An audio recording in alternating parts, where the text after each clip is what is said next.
Yes, people. Good evening, everyone. Welcome back to the channel. Myself and Lawless. It's England. It's internationals. It's Euros. Netherlands have gone through. They've beaten Turkey, and we are here to talk about England going through as well on penalties. Penalty shootouts are not something that England are usually used to coming out triumphant in, but we have managed to do that today. But we are not going to let that paint over, which was a very, very boring game of football, in my opinion. Gareth Southgate yet again frustrating as hell, lack of proactivity. But to discuss it, I have got a good friend of mine and a friend of the channel, somebody you all love and know very well. It is, of course, Dan Lawless. Lawless, what are you telling me, brother? You good? Yeah, mate. Good. Honestly, I had to stay awake struggle to stay awake for most of the game, so I've been trying to keep myself up. But yeah, just see the Turkey Netherlands game, man. I feel for Turkey. I do. To go out like that, there's 1-0 up. It's, do you know what I mean? The history making tournament, and to go out like that's a sickener. But Netherlands, man, they could be back. They could be back. Remember, like we remember that, like when Netherlands were a force, when they were like a serious team, and they've not been that for a long time. So England, Netherlands, man, that should be an interesting one. Is it fair to say that the England and the Netherlands draw has probably been one of the best suited to them? I mean, the Netherlands come third, brother, and they've got this end of the draw. England as well, to be fair, didn't look convincing, although we went through in our group. That's got to be the nicest end of the draw, bracket, whatever you call it, you can get given, bruv. We've managed to potentially avoid everybody that I think is even a little bit of a threat. People will say Netherlands, but I haven't looked at them and thought, wow, they're like they look unbeatable. Like no one's beating them. Like we've avoided Portugal, France, Germany, and Spain, bruv. That is absolutely insane. Yeah. If we go through to the final, we've basically beaten Switzerland, Slovakia, Slovenia, Serbia, and Denmark. Mm. And the Yeah. Netherlands. That is like the Yeah. easiest route to the final. Like I said, like Gareth Southgate's got to be one of the luckiest managers alive, brother. And I think people might look at it and go, "Oh, these boys are moaning they're through. Don't matter how you do it, you get through the draw." But it does matter how you do it. Like we ain't gonna be going and winning tournaments with this guy, man. I'm telling you this now. We will not win this tournament with Gareth Southgate. It is a shambles what we're watching on the pitch. I thought it was an embarrassment again. Everybody at half time, Mika Richards, Rio Ferdinand. Oh, this is brilliant. This is more like it. What were they watching, man? Like I thought it was poor again, Lawless, bro. Yeah, it was. It's funny, as well. I said Kendall, the Newcastle fan, was saying at the end, because I think she felt the same as us, but everyone's jumping on her and she's, oh, maybe it is just the results. And I said, if it's just about results, we might as well not watch the game and just check the score at full time. Like, if it's just results that matters.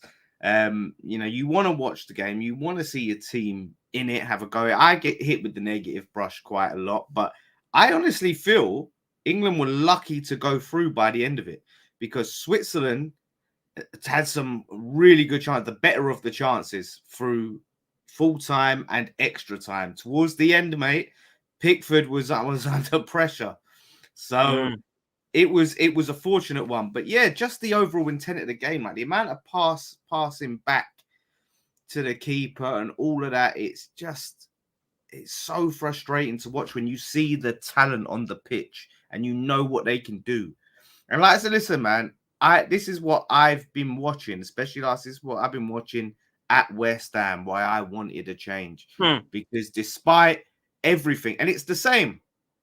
People, the same thing people said about Moyes. What do you want? He's got you, European football. He won you this trophy. He's done better than any other manager in the Premier League, right? What more do you want? Same with Southgate.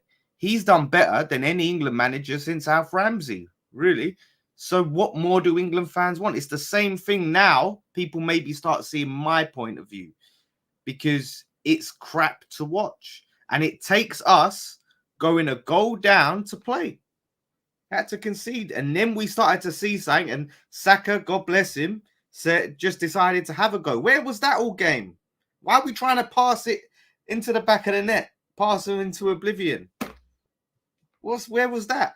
You should have Thing seen is, that though, bro, earlier. we've got players out there, right? I said this last night, said it today. I'm going to say it again because I think it needs to be said. I say to you, right, Lawless, you're going to manage England. You're going to go, right, who have they got? And we go through that team. yeah, and we say, even if you want to start at the back, you can do.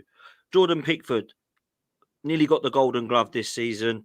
He's a good goalkeeper. He's got good reflexes. Okay, that sounds good. You've got Kyle Walker and John Stones, who are treble winners and have just won another Premier League title. That sounds pretty good. Cool. Who else have we got? In the midfield, we've got a guy we've spent 105 million on that has done very, very well for Arsenal and West Ham in the last 4 years, has won a trophy and has got leadership qualities.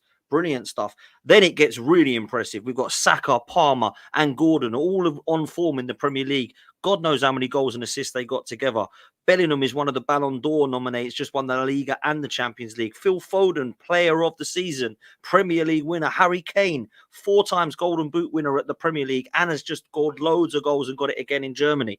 You'd be sitting there going, blimey, this is unbelievable. We'll be scoring some goals here. How many goals we scored in this bloody tournament? I'll say this now. I think this is the worst tournament that England have had in a very long time. In my era, and I've seen some shockers, mate. I've seen Steve McLaren, Roy Hodgson, Fabio Capello, bloody Graham Taylor years and years ago, if you remember that. For me, this is as bad, if not worse, because we've got better players than back then in those days. We ain't playing Steve Stone and people like that, like Graham Taylor. We're playing Phil Foden and Jude Bellingham. And even Steve McLaren, to be fair, in 2008, this is a better squad than that. It's much better than Roy Hodgson had with Smalling and Jones at the back, whoever it was back then. So for me, this is as bad, brother. I honestly think it is embarrassing. And a lot of people getting excited, even the England players, I understand they're excited they got to a semi-final, but a little bit over the top celebrations for my liking. That is not a comfortable victory. That's not one to be amazing about, give it to about. You know what I'm saying?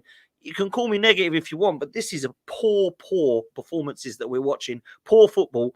And I'm listening on TalkSport and people are ringing up back in Gareth Southgate still. It's another semi-final. And I'm like, what's happening here? What am I missing, bruv? Do you know what I'm saying? You can't put semi-finals in a trophy cabinet. You can't build statues out of semi-finals. You have to win. You play like this, you have to win. And I've said it, look, whether win the whole thing or get to the final and lose whatever, Southgate should go regardless, even if win the trophy. I'm starting, do you know what though? I'm starting to believe, because I'm starting to feel like you said, this is the worst performance in terms of what I'm watching, in terms of on the pitch of how we're playing England team I've seen in a long time. This could be the one to do it. It would be so typical that we're all like, oh, this is shit. They go out winning it. So yeah, like, look, I understand the players celebrate, be buzzing. What I don't like is when the players start to give it back to the critics. Do you know what I mean? Because you got to go and put in performance. Yeah, you're getting it over the line, but you've got to put performances. I will say, I think that we've got, what I'm seeing here is the best group of penalty takers England's had in my lifetime, from what I've seen. I was begging, and this ain't even like, when I was putting the penalty takers together, I was glad Kane was gone off, because look, as Kane is known for penalties, I think he's lost it, and I've still got a sour taste in my mouth from last time.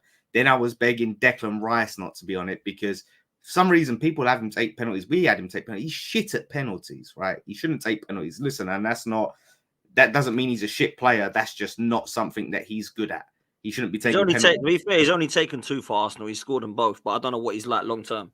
Yeah, no, it's not his strong point. But yeah, the penalty takers that we had, every penalty was big up, man.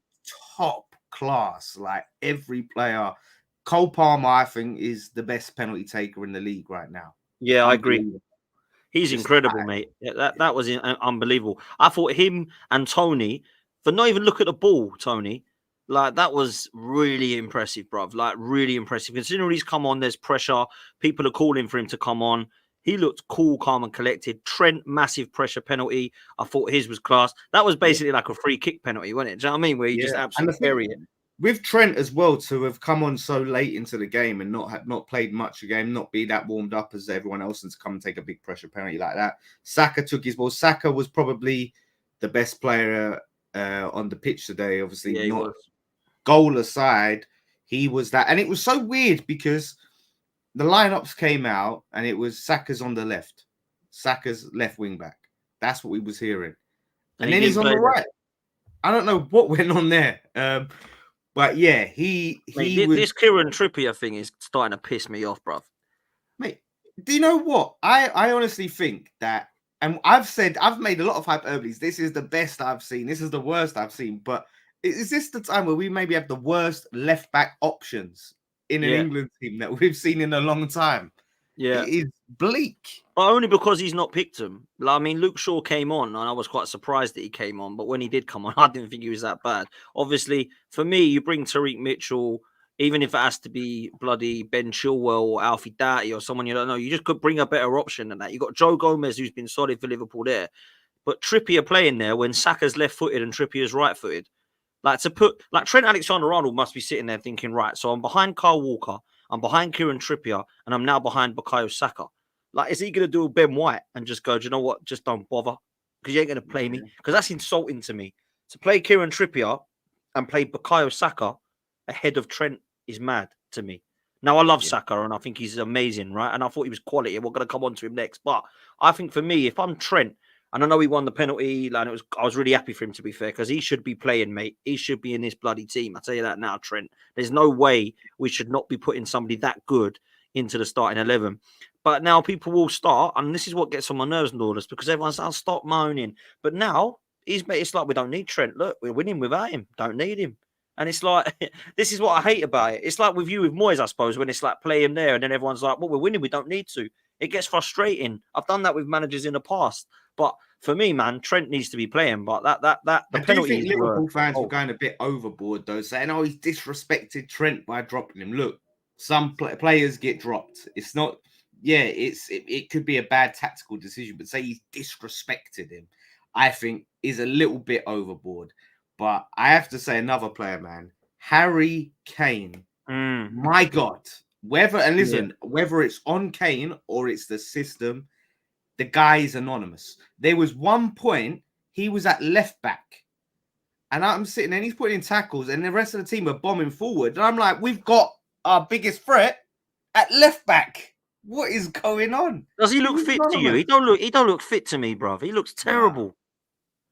Yeah, like big time. And I understand, like, a lot of people are making a point and saying, like, because I said I think it's one of the worst international tournaments I've ever seen, and people are saying overall the players are tired. They have to play more football than ever before. All of this stuff.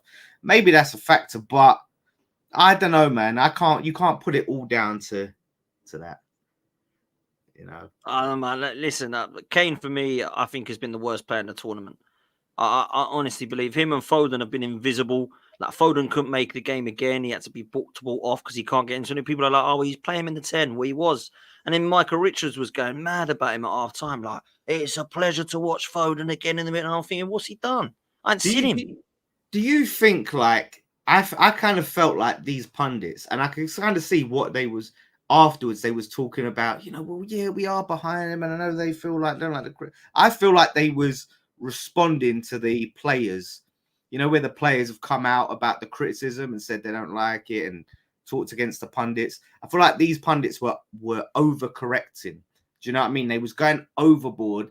Like, so they're getting behind it massively, them massively. Making a big show because the players have been complaining about how the pundits and the media have been talking about them. They're deciding to just completely just go the opposite direction now and go, wow, this is amazing. That's what we want to see. Like, as their way of getting behind it. But just be real. Like, you can't sit there, because I think it was either Mika Richards or Lineker who said, yeah, front foot was playing on the front foot. And I was like, really?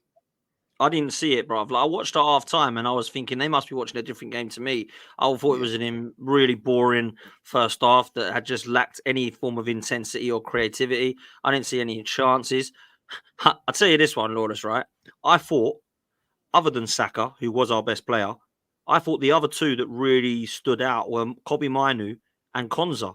And he took them both off. I understand. I couldn't believe it. I thought, actually, what the fuck is going on, like?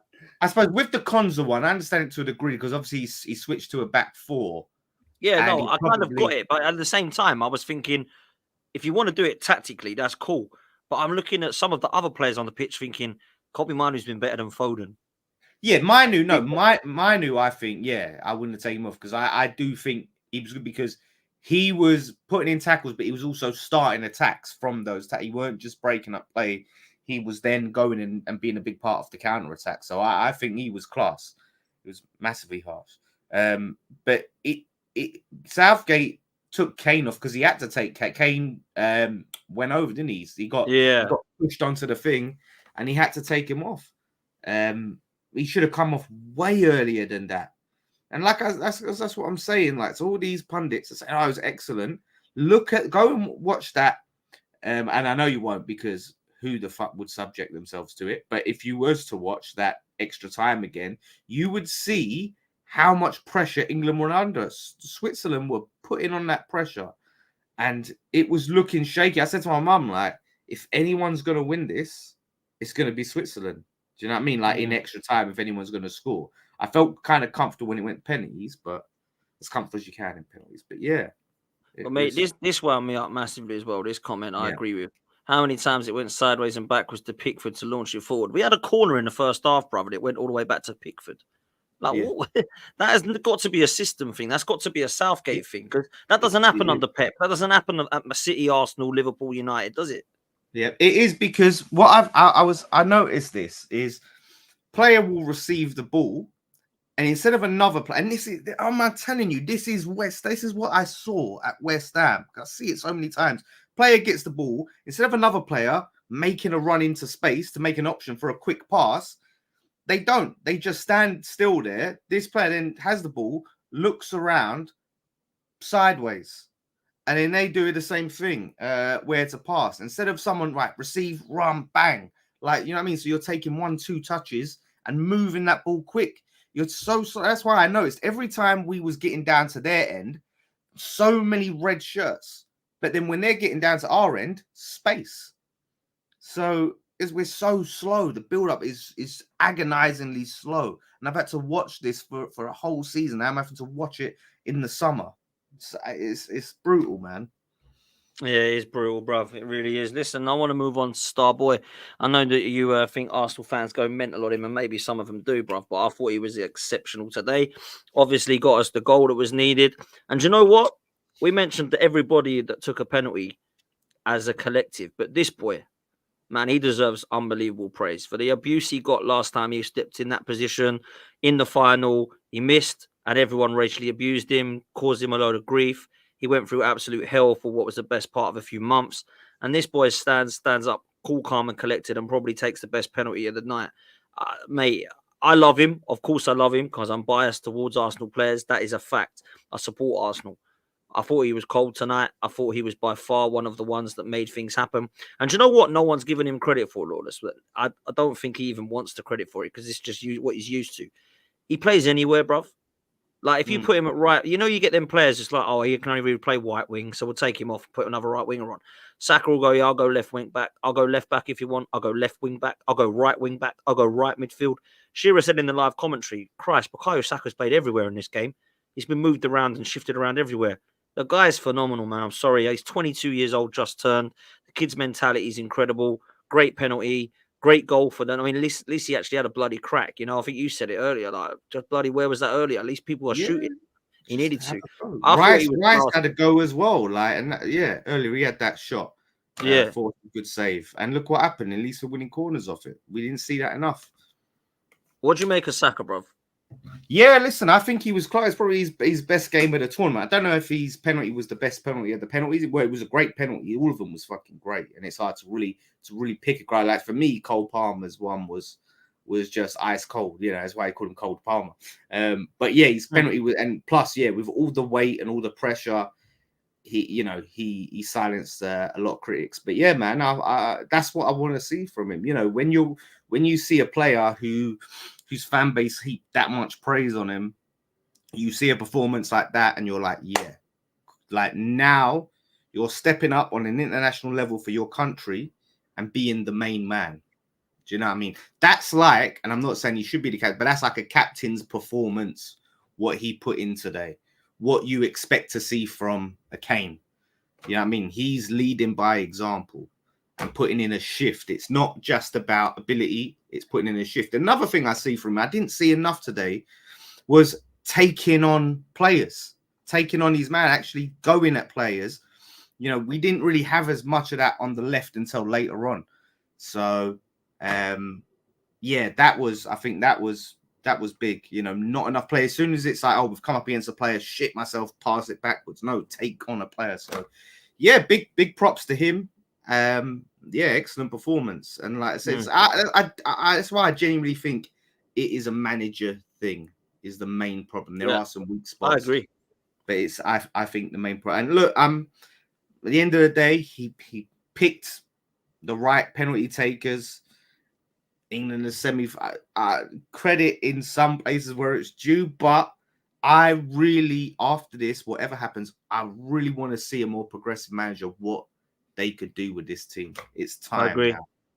I think this is the last time I want to see this guy in this tournament, bro. I can't see him manage England anymore. Like, honestly, yeah, it might be the last time we ever see him as a manager, because I know he was heavily linked with a Man United job, but really and truly, what I hope he job? goes there, man. I hope Senag, right, gets sacked like November, and then they get him.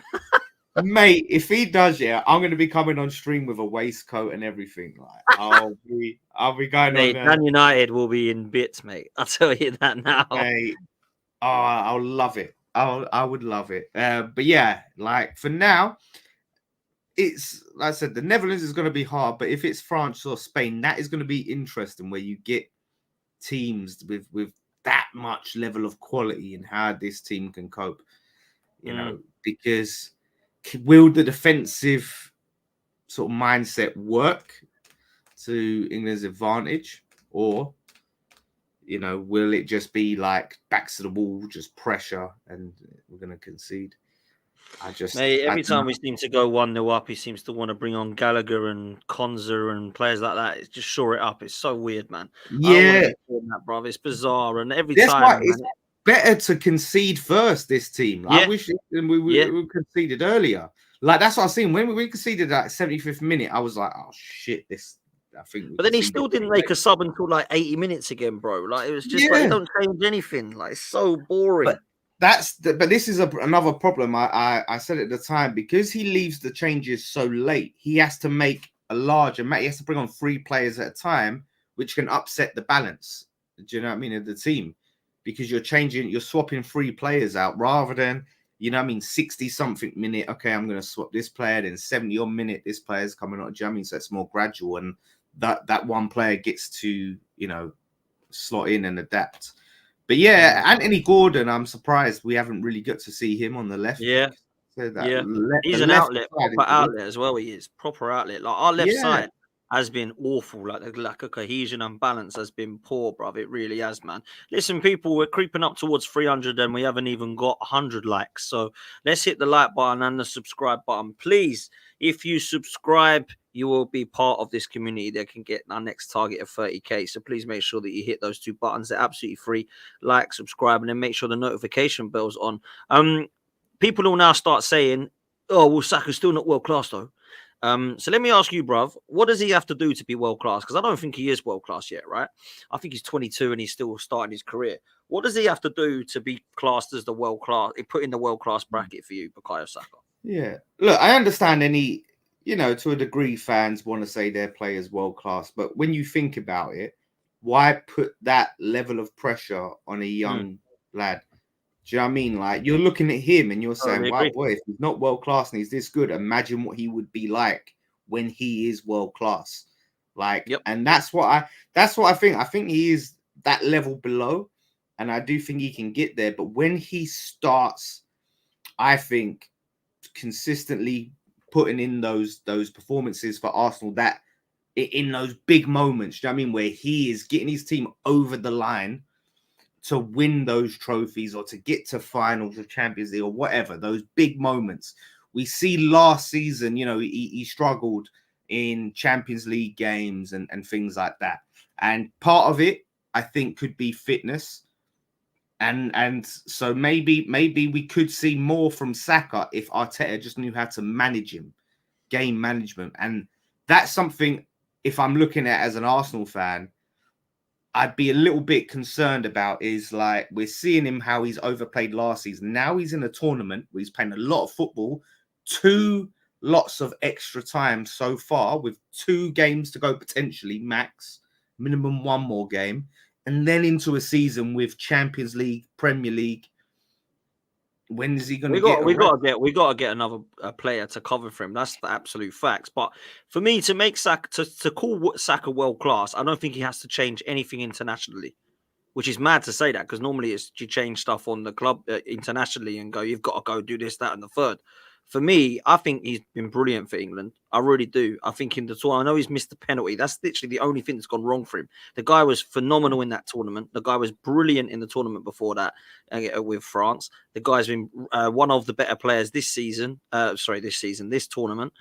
For Arsenal, I think what he has to do is exactly what we're doing right now in terms of the goals and assists. I think he's got 30 in the last 2 seasons, but we've got to get across the line. And I think that he will not be looked at world class until we win a Champions League or a Premier League, and he's a big part of contributing towards that. But I think that's all we've got to do is get across the line with him. I don't think he has to change much about his game, Lawrence. I think he's top.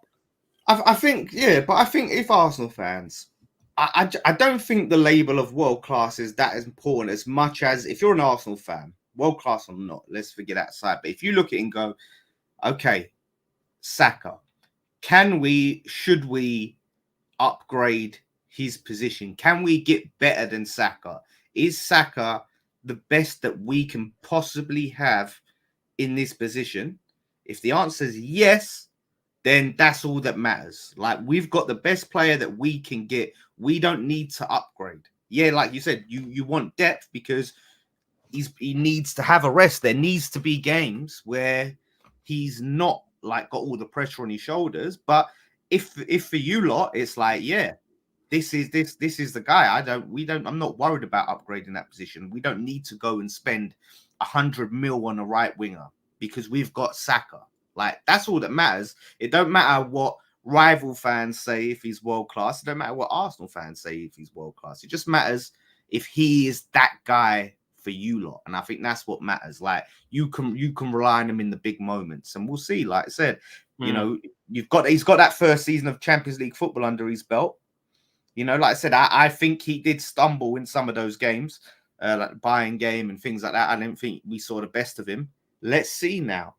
With that first season of Champions League, let's see. And now that, you know, he's got a lot of big game experience now. He's getting more and more big game experience. And if he wins the Euros this season, big confidence boost for him as well. And big, you know, on the big stage. So we'll see. Yes, I don't worry so much about what you win as well, man. I don't think it should always be about what you win as well. Because say England win the Euros and Arsenal win the Premier League next season, and people then go, there we go, he's world class now. Nothing's changed with his actual game. He's just doing that.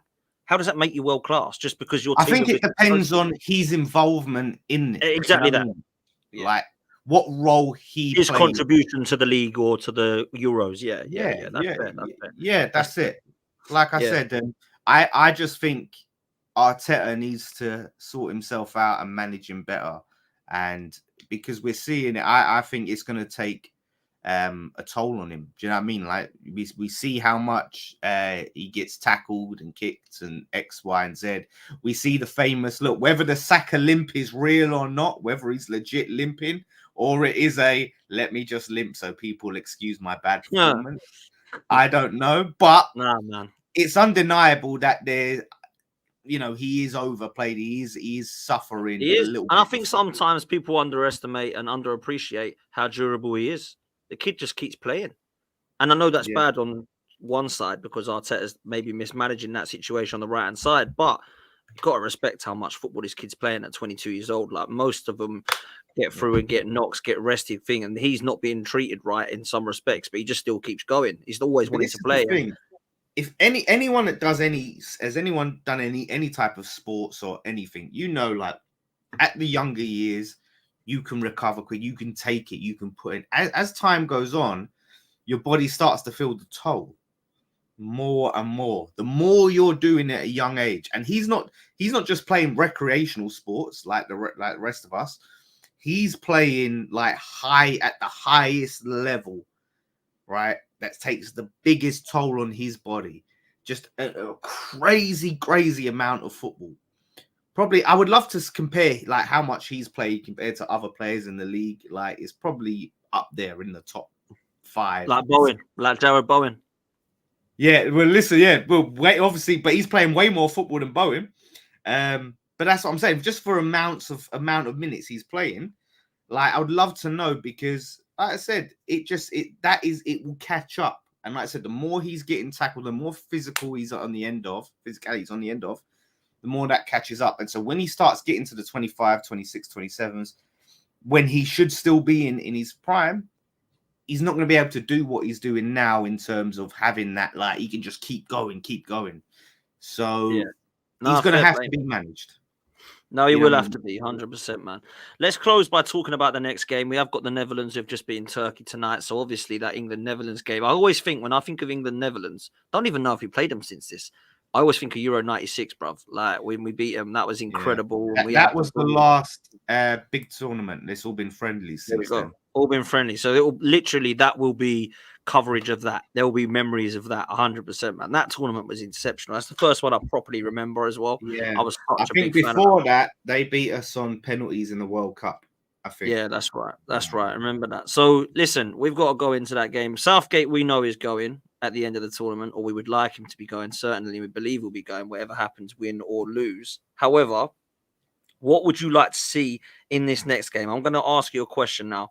What would you do 1 to 11 if you're the England manager? What would you like to see Southgate doing in this game against the Netherlands? You've seen how they play. You've seen how they set up. You know who their threats are.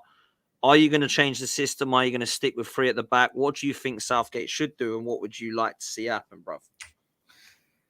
Yeah, the 3 at the back. I'm not a big fan of that. I've never been a big fan of it. The 3 back 5, or whatever. So I wouldn't mind going back to seeing a back 4. Ideally, I want to find a way to get Trippier out there. I'm not sure on his days is quality, but I don't think we're seeing prime Shaw. I don't think we're seeing Shaw's at his best right now. He's looking a bit heavy. So yeah, that the left back position worries, which is why, and I don't see how it was so blasphemous. We kind of spoke about on Straight Facts, like Saka on the left. It would be a big loss to take Saka from the right wing, but it would be a massive upgrade on at left back or left wing back because of how much attacking threat he can, you know what I mean, pose and sort of whipping balls in. So yeah, that would, to me, that wouldn't be the worst thing, because I just want to see a more attacking team.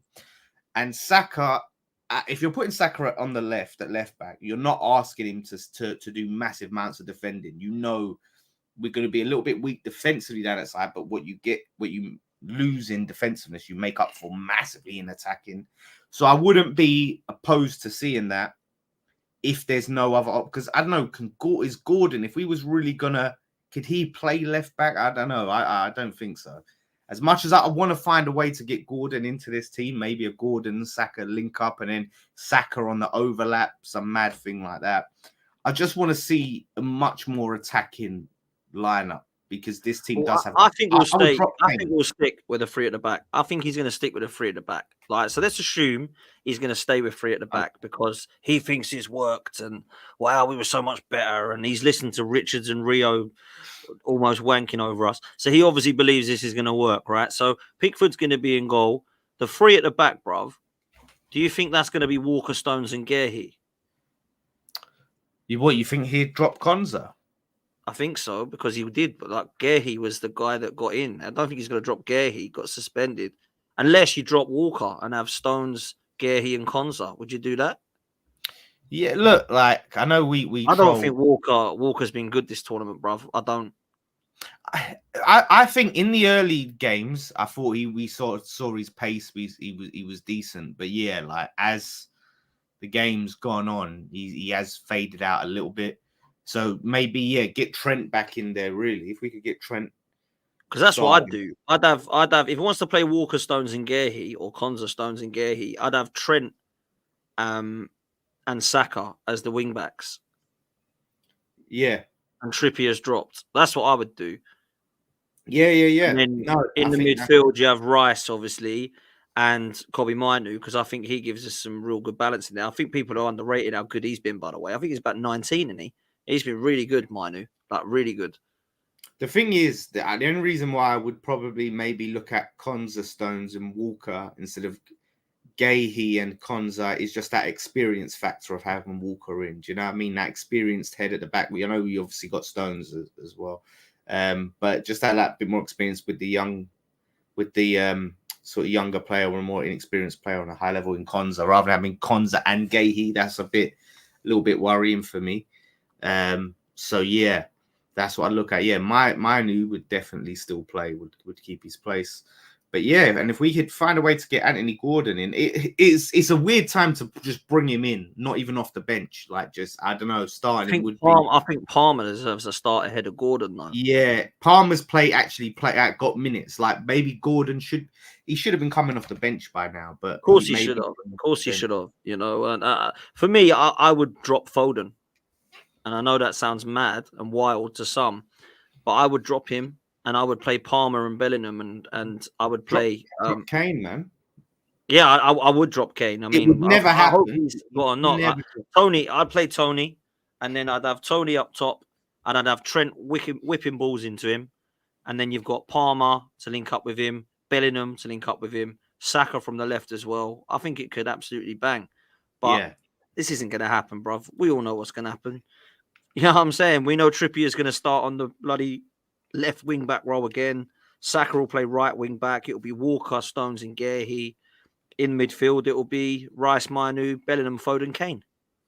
I think that's what it will be, brother. I think it'll be exactly the same. I don't see any changes. Yeah, exactly. That's the thing. That's what you can count on with Southgate, is that he won't make any changes. And especially Kane, like, you know, him being the captain and, you know, he's the poster boy and all of that. He won't have the balls to drop Kane. You know, so which we saw that from Poch in the Champions League, and it ultimately cost them. They're not dropping Kane. There is another option actually that I've forgotten about. This maybe Luke Shaw comes back in at left wing back. How fit is he? Like, how fit is Luke Shaw? Probably not fit, if I'm honest. That's the one, isn't he? I mean, he looked all right when he came on. I thought he looked all right when he came on, but but I don't mind him coming on later into the games. Do you know what I mean? To have that to help show out that bit of experienced head, but to rely on him to have to start and play a lot of football, I'm a little bit more nervous about. So I don't know about starting Luke Shaw, but yeah, this England really needs to look at the left back situation. Now we need to see what up and coming left backs are out there, because boy, right now it is dry pickings. That is the weakest position in the whole team.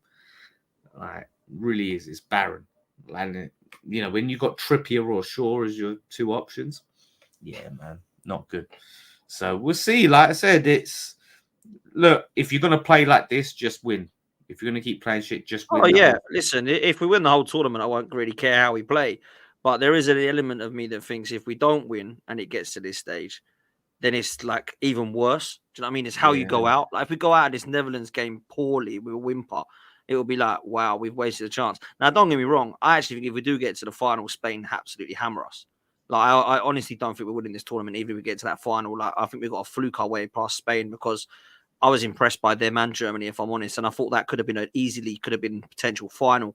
You know, the way that both those teams were playing in the tournament, I thought they were two of the best teams.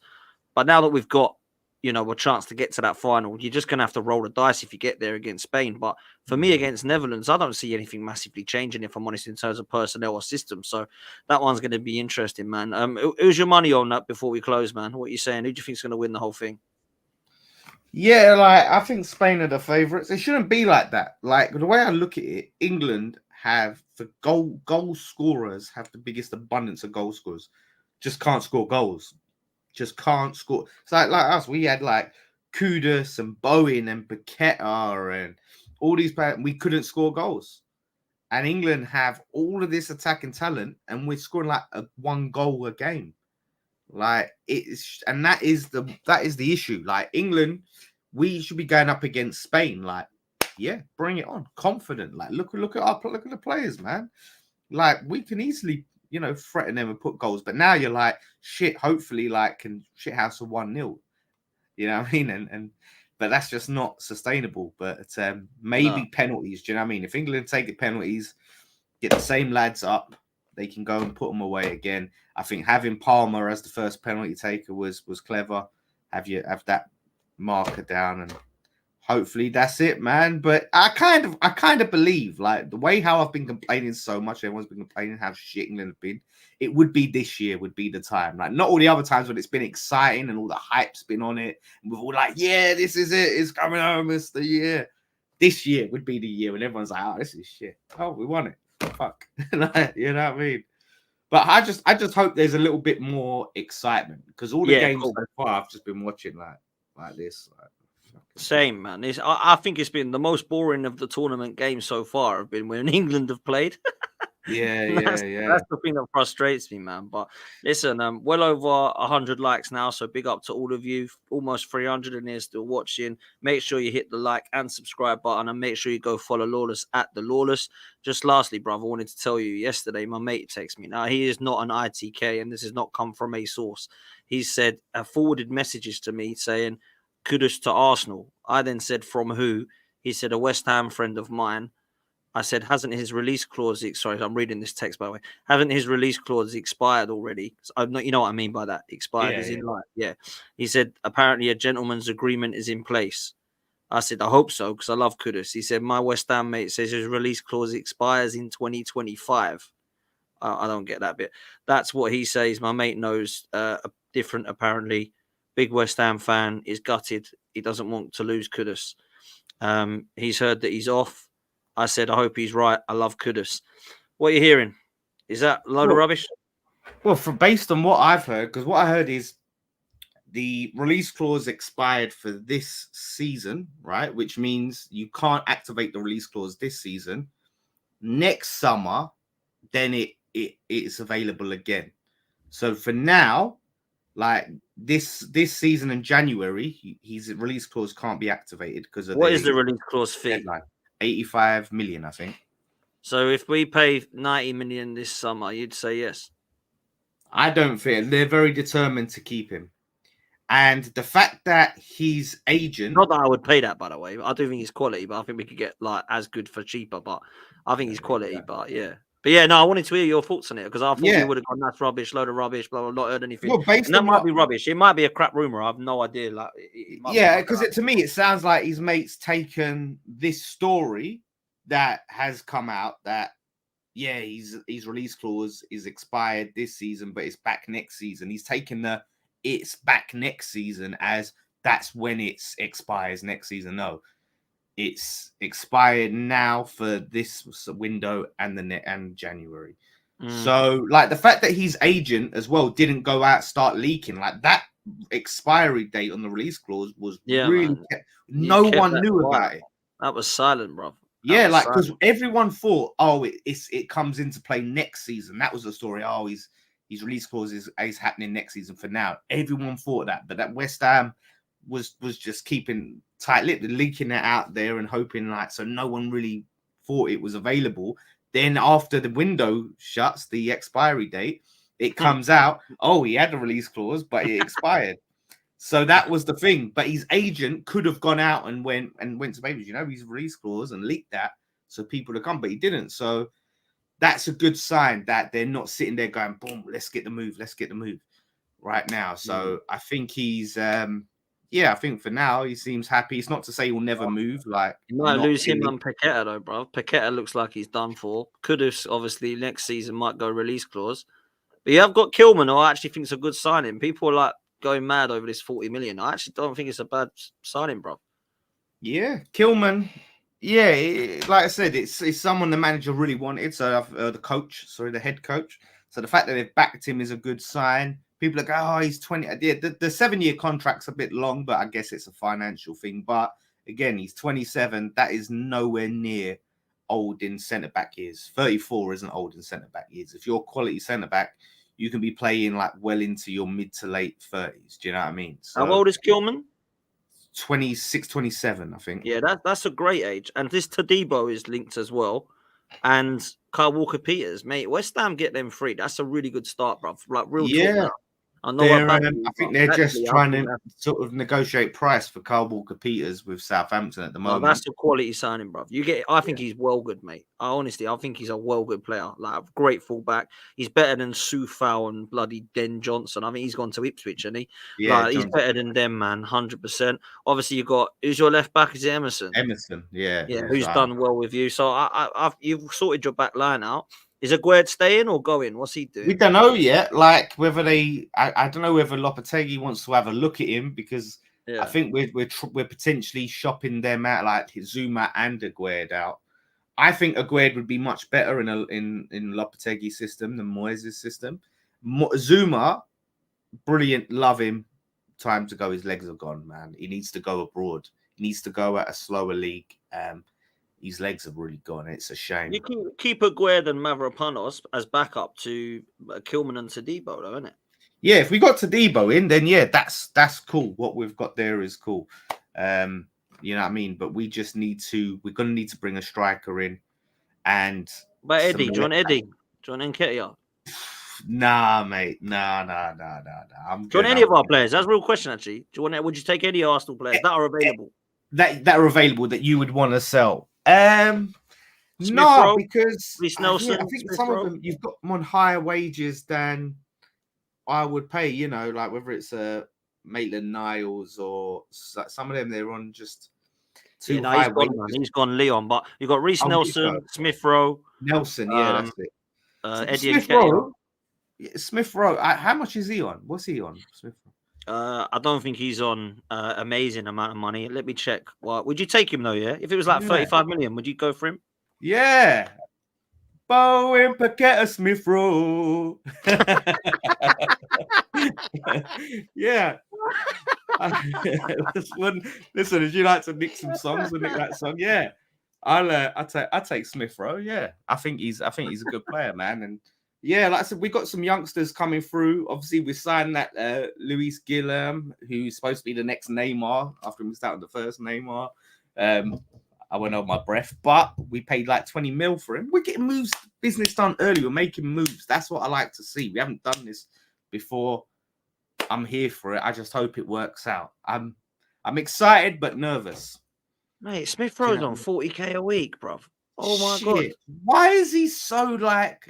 I know. Listen, I know he loves Arsenal, right? But come on, man. Like you're not playing and you're on 40k. There are teams that will play you week in, week out and pay you double that. Like, Well, Eddie and Reece Nelson are on 100k and he's on 40. What? He's better why than them is two, in my opinion. he's so comfortable? Like he's like, yeah, I don't care, man. Just keep me That's here. poor, Like, man. There's talk that he might stay, you know, as well. There's still talk he might stay, but it's mad. But yeah, listen, I love him. I love him because because of the sentimental reasons, but also because of how much potential he has. I really do rate him, but I just don't think he's going to get game time at Arsenal, bro. So yeah, I think yeah. West Ham would You be know a what? good move. I do see us linked to Tony, and I had that in my mind during the game. I was like, please don't score, because if he scored, you know what I mean. Not only does his price tag go up, but then it alerts him to other guys. Because I don't think you're getting Tony now, and it doesn't seem like Real talk. yeah, West like Ham. it's Arsenal. It seems like you've moved on. I don't think you're going to sign Tony. The interest seems to have gone from Arsenal, from what I was Yeah, hearing no, before. Arsenal aren't going to get Tony. No, Yeah, no. Chelsea. I don't. I again. I think a lot of it's died down. Again, I Bro, have big doubts on his attitude, but just player wise, nah, he's quality, bro. yeah, Spurs got to be linked. yeah. Spurs. Yeah, Spurs. I haven't seen anyone really definitive links. Like, I've seen like little rumors, nothing massively tangible to saying West Ham are going in for him. Just like little rumors. So no one. Maybe it's Mate. because he's away with England. You know what I mean? So if it does happen, it's going to happen to I Arsenal. think he's quality, brother. I'd have Tony over Watkins. I know that sounds mad, but I think Tony offers so much more. I think like when you look at him, what he did for England, even like he What are you comes talking on. about? The same Watkins that should have been in an ultimate Premier League 11 over Haaland. that Watkins. Mate, I asked Billy if he wanted to come on tonight, and he's in some Irish pub where he lives in Spain, and he's like getting on it. He's probably celebrating Konza's performance or something. I don't know, but yeah, mate, Watkins is a great player. I really do, but I feel like Tony offers more in terms of hold up play. I think he's stronger. I think he scores as many goals. I know Watkins got more GA this season, but Tony was bloody banned for about 8 months. Season before, I think he was second top goal scorer when he in the league, 20 goals. I've always thought Tony was just a little bit better than Watkins. And don't get me wrong, I like Watkins as well. But yeah, if you had an offer of like 50 million, Tony, that's an absolute steal, bruv. I don't know how much he will be, but I reckon it'll be about 50 or 60 million. Yeah, that'd be class, man. If we get rid of Danny Ings while we're at it, I don't know, maybe Lopetegui can get something out of Ings.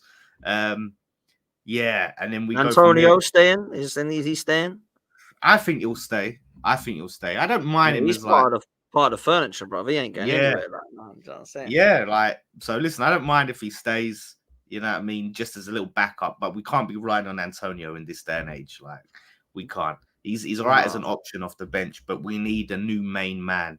And I feel like, you know, he's going to be bringing in youngsters. I think Lopetegui, we're going to start to see George Urphy again and players like that, Skulls at left back. Like, I want to see youngsters, and that's what we want to see, you know, and fans that get excited about. So it'll be interesting. Yeah, bro. Yeah, man, we got two signings. See how you do. Yeah, we signed a few youngsters. We signed a youngster from Man City. We've got 2 main signings in Gilherm and Kilman. Maidenhead get like 6 million quid from that Gilherm sale, by the way. That's mental. What? Sell-on clause, yeah. So a club like Maidenhead, shout out Alan Devonshire, the manager, ex-West Ham, but they get £6 million for a club like Maidenhead. That's going to be mental. How does that happen then? What, he used to play for them? Yeah, he used to play for him, and then they sold him to Wolves, and they put in a sell-on clause. So, like, Wolves don't even get that. You mean Kilman, not Gilherm? No, Kilman.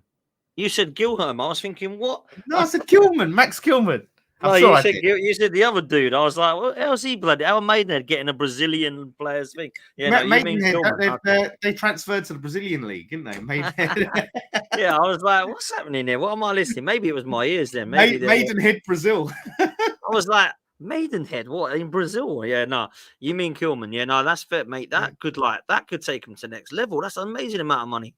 Yeah, they get him in the football league. It's huge. That's why I think that's massive for lower league clubs to get them sell-on clauses in. So yeah, realistically, Wolves are getting like 34 mil for the sale. Fair play, man. But yeah, a lot of people making the money. It's not my money. As long as we get in what we need, I don't care what we spend on players. As long as they know what we're doing, they're not going to fuck us up financially, and we bring in what we need. That's what I'm caring about. So we'll see, man. Hopefully, give Lopetegui a chance, innit? See what happens. Yeah, you've got to, man. Like, I'm seeing some of our fans already call him Flopetegui. I'm like, come on, man.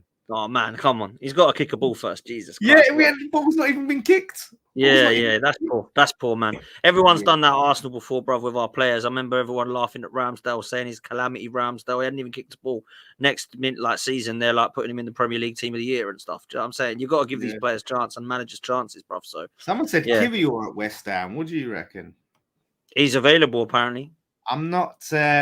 He's 20 not million. That's pulled up any trees, but yeah, I don't know. Yeah, 20 million. He wants to go back to Italy, I think. And now we're getting this Calafiore. I don't think he realizes he's not going to play. But yeah, you're definitely getting him because I see Fabrizio say like there's some. It's stalled a little bit overpriced. Oh, I don't know. When was that? Today? That was earlier today. Yeah, and then I don't know. I only see that pretty much. I heard it was pretty much done deal, but that was from Fabrizio. So if he's updated again today, I've been out most of the day. So I don't know. Let's have a look. I didn't know about that. Yeah, it said like terms agreed, all of that stuff, but it's just trying to negotiate the price. They're apart on the price. Oh, okay. Yeah, that's Arsenal though, bro. That's what we bloody do. Like if you say he's 35, we'll give you 32 and a half. Do you know what I mean?